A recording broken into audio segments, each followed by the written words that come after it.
I'm excited for my raise, I said, trying not to grin too wide. I'd stayed late every night for 6 months, cleaned up the back-end systems, trained 2 interns, fixed the quarterly disaster Mark caused. It was my moment, or so I thought. My boss, Greg, didn't even look up from his coffee. He chuckled. "What raise?" he said flatly. "We gave it to Mark."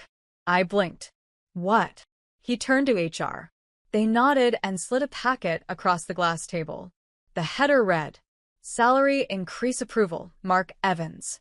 I felt the blood drain from my face. HR cleared her throat. "You were never on the list." Mark leaned back in his chair with that smug, bro-club smirk. "Oops," he said, pretending to wince. "I meant to tell you." The room fell into a weird silence. Not guilty, just awkward. The kind of silence that happens when people don't see you bleed, just glitch. I stood up. "I see," I said. I didn't cry. I didn't argue. I walked back to my desk, grabbed my mug, my USB, and the little plant I'd nurtured through every late-night deadline. No one followed. No one stopped me. I was just gone. But here's what they didn't know. I had been keeping receipts. Every stolen credit. Every overlooked report. Screenshots. Emails. A backup of the codebase Mark claimed he built, but didn't. And I wasn't walking out defeated. I was walking out armed. My name is Jenna Lee. And from wherever you're watching this, stay with me. Because you've never seen revenge served like what I had planned next. 2 weeks passed. No calls. No emails. Not even a "sorry, it didn't work out."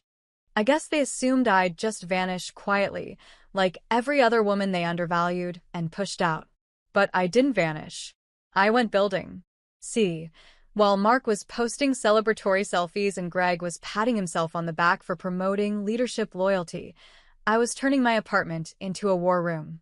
I had backups of every code sprint I authored, of voice memos of strategy meetings Mark slept through, screenshots of Slack convos where he literally asked me to reword this so I sound smarter. I also had one more thing, an NDA I never signed. They didn't even think I was important enough for one. That was their first mistake. The second? Underestimating my memory. I started drafting a Medium post.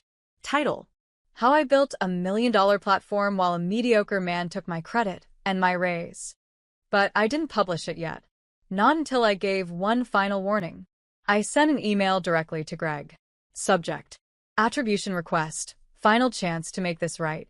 It was short, professional, and terrifying if you knew what I had. Greg replied 3 hours later. His tone was different now. "Let's hop on a call." I declined. No more talks. Just action. The next morning, Mark emailed me directly. Speech balloon: "Hey Jenna. Just wanted to say sorry again. It was never personal. You're great at what you do." I didn't reply. I just attached a zip file of the code base he claimed as his own. Then BCC'd the CTO of the company that had just acquired our startup in a $12 million deal. That's when the panic began. I saw it unfold on LinkedIn in real time. Mark's promotion post disappeared. Greg's brag about nurturing internal talent was quietly deleted. Then came the whispers. Then came the audit. And I hadn't even dropped the real bomb yet. It was a Tuesday when the ripple turned into a wave. I wasn't even watching when it happened. Someone sent me the screenshot. Subject line leaked. Urgent. Internal IP review. Attribution discrepancy. Evans. Evans. Mark. By Wednesday, he was off the company Slack. By Friday, his LinkedIn headline quietly changed to "Open to work, former product lead." Except he was never a lead. He was a thief. And now the industry knew. I didn't have to say a word.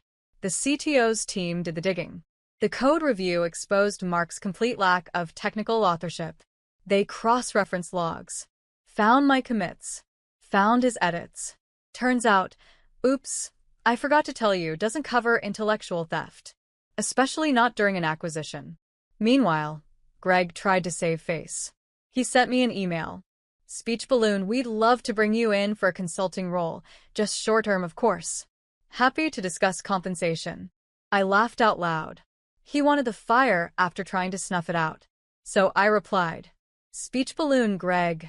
I wouldn't return to that building if it were on fire and you asked me to blow on the flames." Then I hit publish. My Medium post dropped at 10:17 a.m. It took 7 minutes to go viral. By noon, it was trending on Twitter. Headlines started to appear. She did the work. He got the raise. She got the last word. Startup queen quietly topples tech bro empire. I got interview requests from TechCrunch, Fast Company, The Verge. People shared their stories in the comments.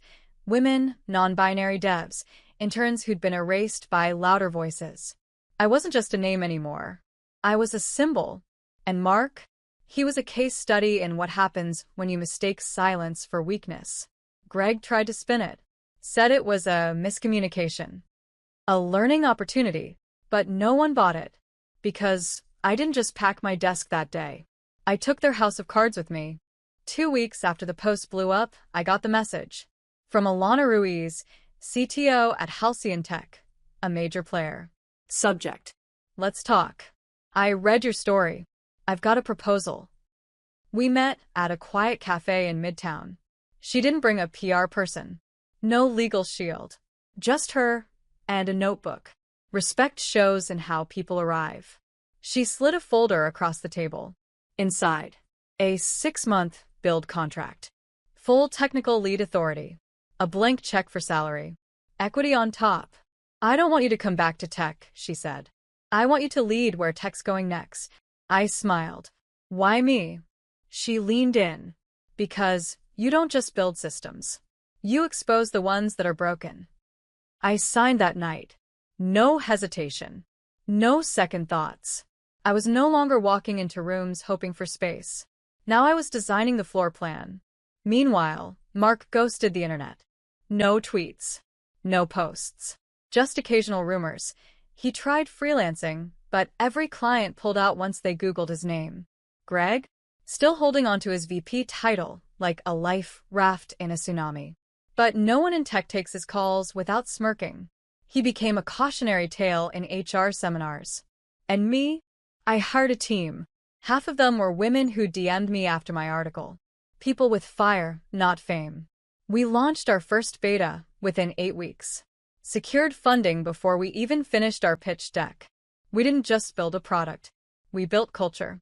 No stolen credit. No whisper campaigns. No invisible labor. And on launch day, someone from my old company tried to tag me in a congratulatory LinkedIn post. You know the kind, fake support for traction. I replied publicly. Speech balloon, don't get to celebrate what you tried to silence. It got 14,000 likes in under 2 hours. I wasn't just the girl who left a job. I became the woman who rewrote the whole damn playbook. And they? They got left behind, exactly where they'd tried to leave me. Her name was Michelle, head of HR from the company I left. The same woman who slid the folder across the table and told me, "You were never on the list." She called me from a blocked number. Left a voicemail. "Hi, Jenna. I know things didn't end smoothly, but we'd like to talk. There's been a shift in leadership. Maybe there's a way to rebuild." Rebuild. As if I was the one who knocked it down. I didn't call back, but I did screenshot it. Saved it in a folder labeled, "They Remember." Later that week, I got invited to speak at a Women in Tech conference. Keynote. Main stage. 5,000 seats. The intro read, Jenna Lee, founder, engineer, systems breaker, and blueprint creator. I stood under stage lights, heart thudding, and looked out over a sea of women. Some fresh grads, some battle-worn vets. And I told them everything. Not just about Mark, but about how it feels to watch your work wear someone else's name. To hear a laugh after you ask for a raise you earned. To be forgotten in meetings, then expected to applaud someone else's win. The room didn't clap right away. They just sat with it. Then came the thunder. A standing ovation that didn't feel like praise. It felt like release.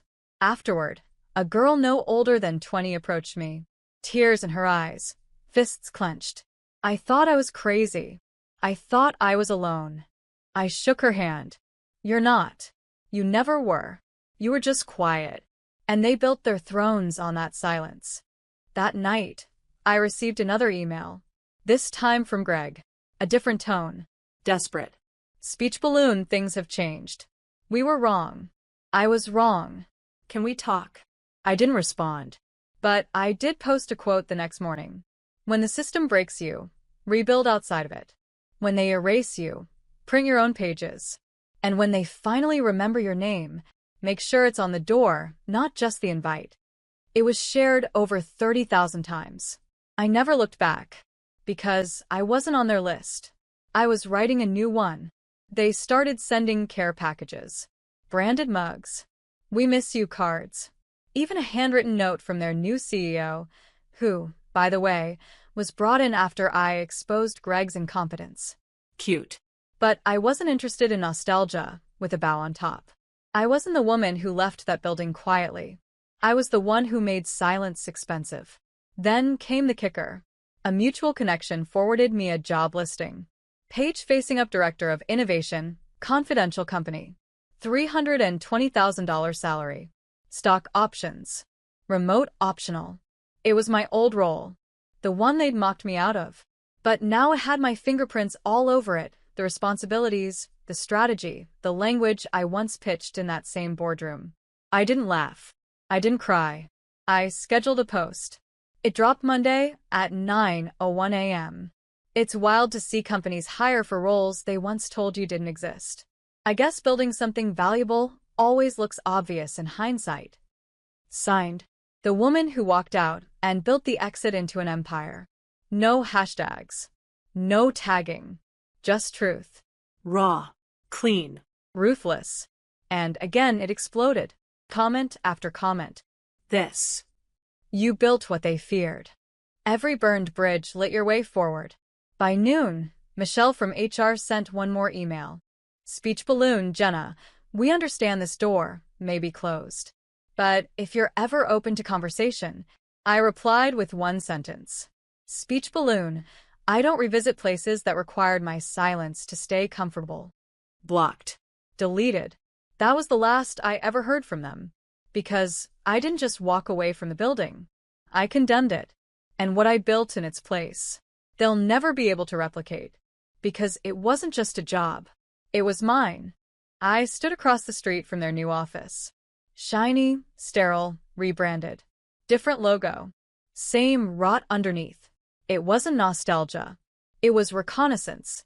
Because while they were busy scrubbing their history, I was busy acquiring part of their future.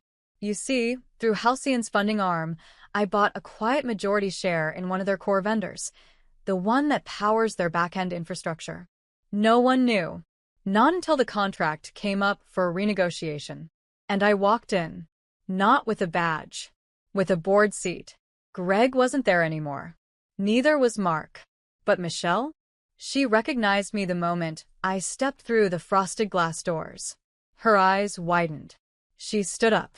Jenna, we didn't realize that I owned this room now. I smiled. That makes two of us. The meeting was quick. They wanted discounted rates, preferred support, long-term security. I offered none. Just new terms. Strict. Expensive. Non-negotiable. And when Michelle hesitated, I leaned in. I suggest you sign. Before someone who remembers less than I do walks in next quarter. She did. Hands trembling. No eye contact. I left without shaking a single hand. Back in my car, I looked at the skyline. A city of towers built by people no one remembers. Funded by people no one respected. And run now. By me. That night, I hosted a dinner for my new dev team. We toasted with plastic cups. Laughed until our ribs hurt. No suits. No hierarchy. No stolen ideas. Just builders. Free and seen. As I cleared the table, my phone buzzed. A message from an unknown number. Speech balloon, you won, Jenna. Hope it was worth it. I didn't respond. I just whispered to myself. It wasn't about winning. It was about owning the ground they thought I should crawl on. 3 months later, I was the keynote speaker at a national tech summit. Main stage. LED walls the size of billboards. Thousands in the audience. And guess who was listed as a panelist on the second stage? Michelle. Her title had changed. Organizational culture consultant. Cute pivot.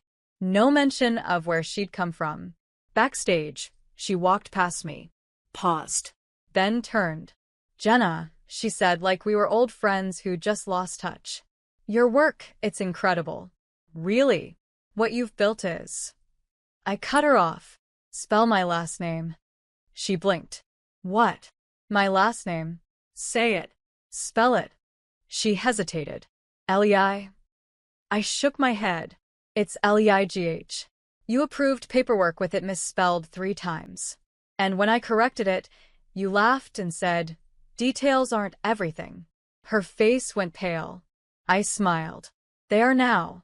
I stepped onto the stage and stood under lights that didn't burn, they revealed. I opened with this. A year ago, I packed my desk thinking I lost everything. Today, I sign the checks for the company that powers the very tools I used to be denied access to. Applause. But I didn't pause for it. I'm not here because I'm lucky. I'm here because I stopped asking permission. I saw her in the crowd, head low, hands folded, and suddenly I wasn't angry anymore, because the girl who once said, I'm excited for my raise, had become the woman who didn't need one. She created the table, wrote the contracts, signed her own damn checks. I ended with this. To every woman who was ever left off the list, don't just fight for your seat. Own the building. And when I stepped off that stage, I didn't look for applause. I didn't need validation. Because the silence that once dismissed me now followed them.